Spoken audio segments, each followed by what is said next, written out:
अमीन पटेल जी। धन्यवाद अध्यक्ष महोदय। अध्यक्ष महोदय, मैं आपके माध्यम से सम्मानीय मुख्यमंत्री का धन्यवाद देना चाहता हूं कि उन्होंने ये जो गुटखा बेचने वाले हैं कायदे में तरतूद करके मौका लगाने का आज एक ऐतिहासिक निर्णय लिया है। अध्यक्ष महोदय, गुटखा के साथ साथ में चरस, गांजा, अफीम, गरद, एमडी ये भी बड़े पैमाने पे मुंबई में बिक रहा है। इसके भी कायदे मुख्यमंत्री महोदय, गुटखा के साथ साथ में दूसरे ड्रग्स भी मुंबई और महाराष्ट्र में बड़ी तादाद में बिक रहे।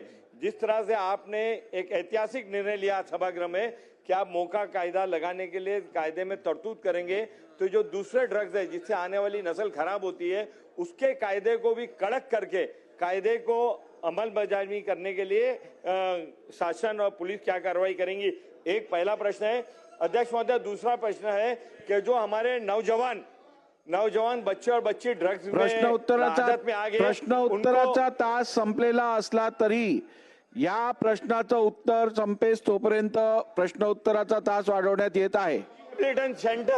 रिहैबिलिटेशन सेंटर बनाने के लिए हर डिस्ट्रिक्ट के अंदर सरकार क्या कार्रवाई करेगी और ड्रग्स के प्रिवेंशन के लिए बच्चों ड्रग्स ना ले उसके लिए पुलिस और सरकार क्या प्रयत्न करेगी?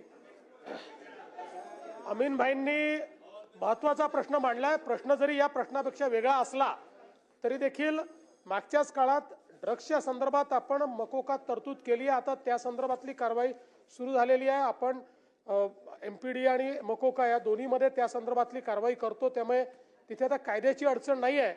दुसरं आपण रिहॅबिलिटेशन सेंटरच्या संदर्भात सांगितलं, हे निश्चितपणे अत्यंत महत्त्वाचं आहे।